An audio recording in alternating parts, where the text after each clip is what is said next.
Found this Manco Dingo on Marketplace the other night. Picked it up, I think 2 nights ago. It was pouring down rain, like 10 o'clock at night. This guy just said he wanted it gone from his barn. Picked it up for like 20 bucks. This is the first time I've gotten to look at it in the daylight. So we're gonna take a look around it, see how it looks. So the frame, I don't really see any rust or anything like that. Like the frame looks good. It's only got one bald tire. Like I said, the strap's still on it from when we picked it up. I haven't even looked at it yet. But from the research I was doing yesterday, the axle that it takes is the same exact axle from the Yerf dog. We're gonna talk about that here in a minute. The frame looks straight. Doesn't look rusted, don't see any cracks or anything like that. It's gonna be a good little single seater to rip around the yard. And it came with floor mats, which is hilarious. I have no idea what vehicle these go to, but these are definitely not Go-Kart parts, I'll tell you that for free. Linkages look good.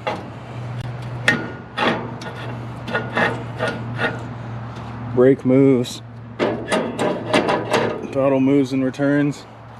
So this is going to be a cool little project for us. Should be a lot faster build than the buggy because we're not really doing any custom work. The Yerf dog comes with a 1-inch shaft. I measured the inside of the tires over there and it's 25 inches. If you look at that, 25 inches will fit between the frame there, and it's 8 inches from the top of the axle to the top of the tire, which we still got plenty of room. We probably got 9.5 or 9 inches of clearance. So let's go take a look at the old Yerf dog rear subframe that we took off. We're probably not going to use this motor, but we're going to use the tires. If I can get them in decent shape again, we're going to use the brake, the chain, the sprocket, the axle. So 25 inches inside diameter of the tires from the axle to the top of the tire, about 8 inches. So we got plenty of clearance just to unbolt this axle and to put it on the Dingo. So super excited for this thing, especially since I have the parts. And the other benefit is the front spindle, pretty confident they're the same size, or these are actually slightly larger than what the Dingo came with, but they should be the same hub diameter. So we're going to put 15s on the front. I want to say those are 20s on the stock Yerf dog, so that'll look good on there. And other than a motor, we're gonna have this thing as a rolling chassis for free, so that's awesome. We got the original Yerf dog front driver tire. We're gonna see if we can get this thing off of here. Probably be pretty painful since it's been on there a long time. Then we're gonna see if we can put it on the Dingo. I love the name Dingo. It's so much fun to say. Nope. I don't know if I have a socket large enough for this. I didn't even have to put a wrench on it. It started coming off by hand. 15/16, if anyone's trying to work on their spider box. So I think our passenger side, yeah, this is driver's side. Our passenger side one's a little bit bent, the control arm. This one's even a little bit bent here as well. There's a handful of booger welds up in there. Let's go try it on the Dingo. All right, I apologize because my neighbor's pressure washing. Not much I can really do about it, but you may hear that in the background.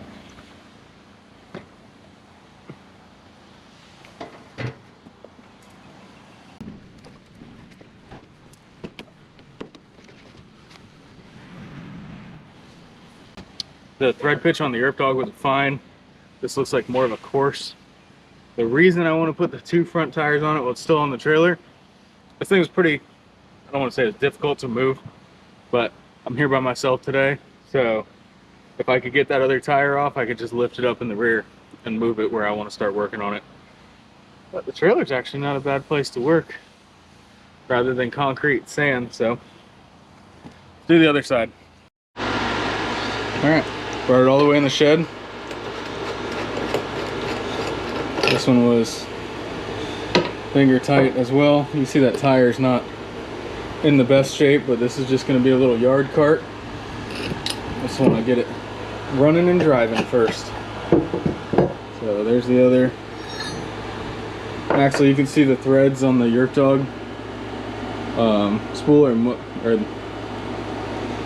I'm sorry, the knuckle are much tighter together. So that's why this nut doesn't really fit on there that well. So we'll go put this on the other side. So this side's got a cotter pin and a nut on here, holding on this old wheel. This old wheel, I know these Yerf Dog ones are a little dry rotted, but this thing is bald and dry rotted. Pulling this off of here. I also like that it has a nut, because sometimes finding the right size thread pitch and diameter is difficult, so I'll be able to reuse that.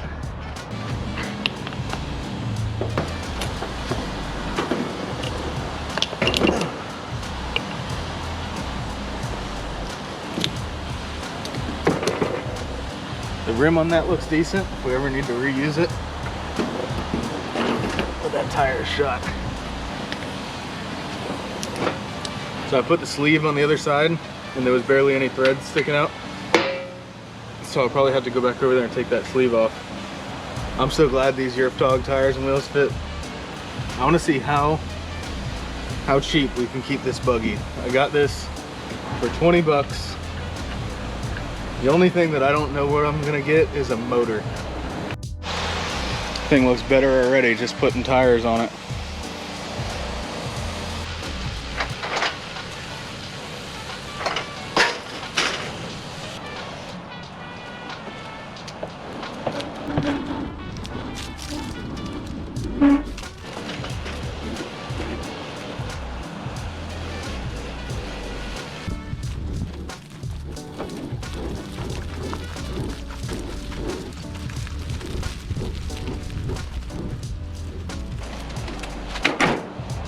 Welcome back. It's the next day. We're gonna get started nice and early on this thing.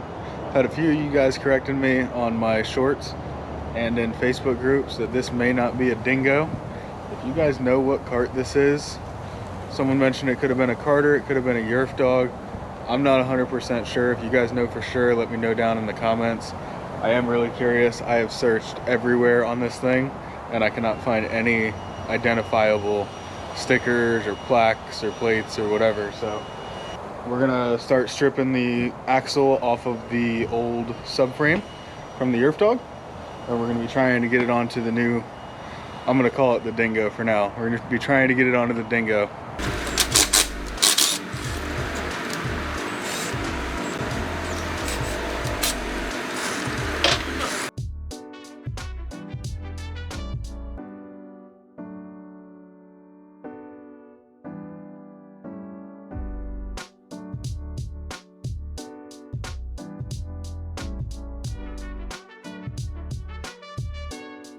So all I gotta do is take this tire off and the bearing, and then we're gonna take it over there and see if it'll fit on the not Dingo.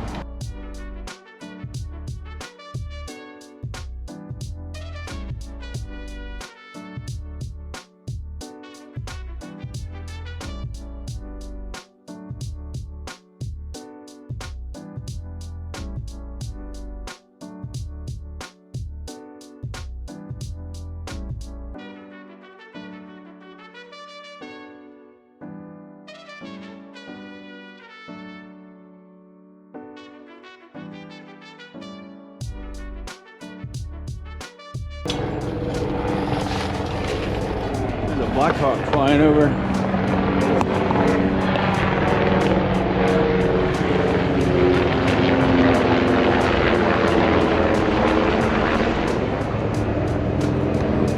That's pretty cool. Not something you see every day. Is that another one?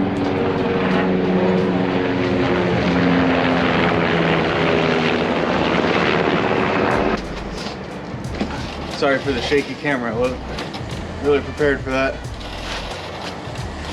quick because the top of the engine has a little breather, and I haven't even messed with this engine at all, other than trying to start it in one of the earlier episodes.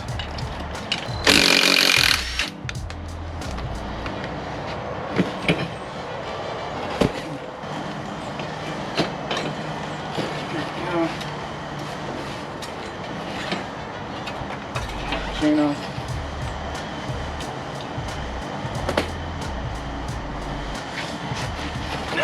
We're gonna see if we can't get this axle lined up on this cart.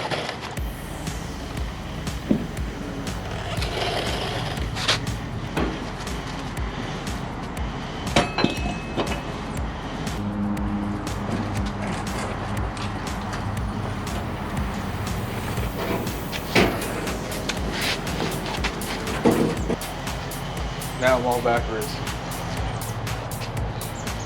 Alright, sprocket goes on the driver's side, we call it, which is going to be my right, so I don't keep getting confused.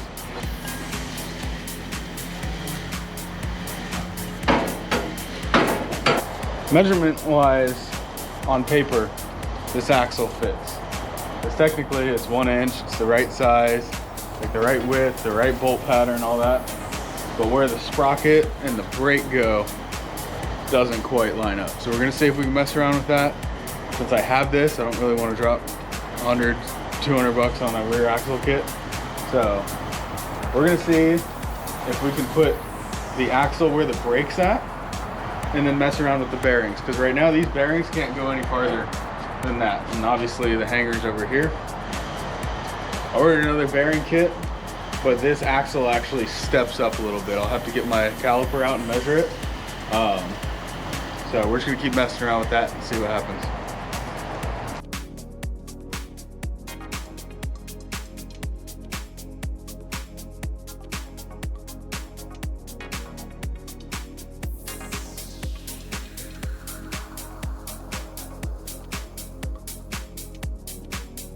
All right, I got a plan with the rear axle. The brake rotor, I'm gonna put underneath the engine plate, almost like what we're doing with the spool on the buggy build, because that'll give me a really easy place to mount my brake caliper to. I can mount it off the rear bar here, the front bar, that engine plate. That's all plenty strong. So if I just switch the mounts and move the brake rotor over to where the sprocket is and vice versa, hopefully they're compatible. That would actually align my axle correctly. I just need to figure out the bearings. The bearings need to slide in about 1.5 inches. So I'm gonna go, or I'm sorry, 1.75 inches. I'm gonna go in the shed. We're gonna see if we can get to work. Oh, that was easy. No, you don't have to beat it, you just pull on it. Bearing one off.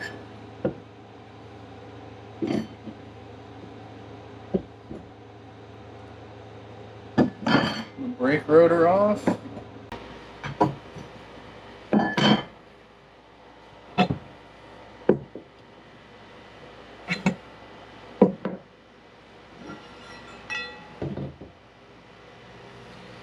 All right.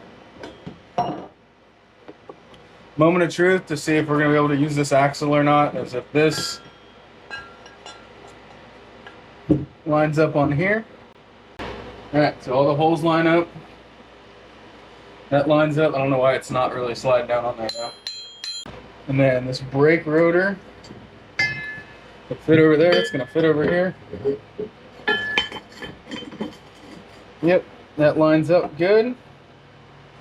So now that we swapped them, we can actually use this axle on this cart. From the research I've been doing, this is a 31-2 sprocket.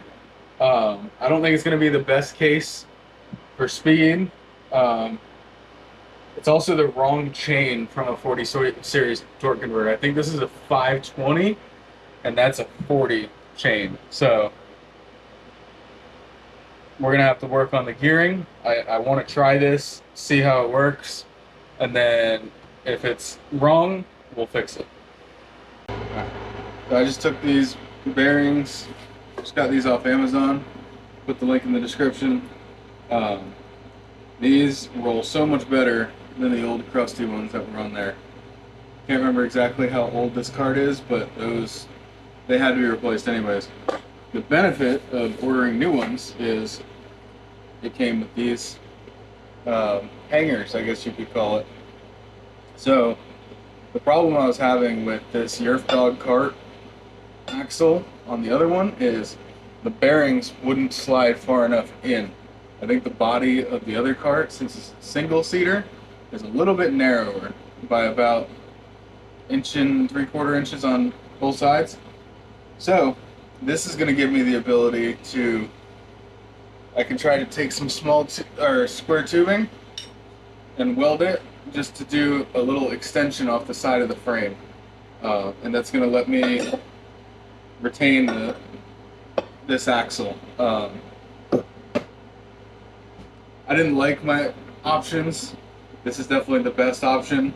I had thought about grinding down the axle a little bit, but I don't have a lathe. I'd just be hand grinding it, and it probably would ruin the axle. So I know that wasn't my best option, but super happy this came with hangers.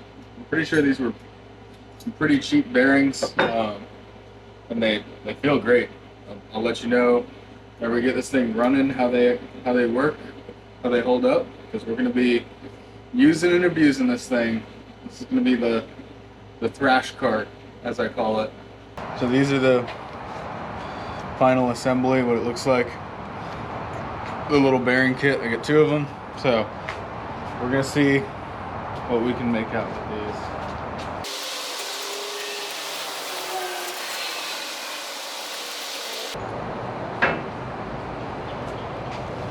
I think this is going to be easier than I thought.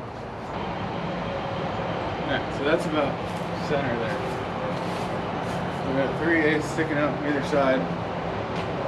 The metal that I have 1.5 inch flat stock, also 1.5 inch square tubing, and that's exactly the spacing between this mount and the original axle mount here.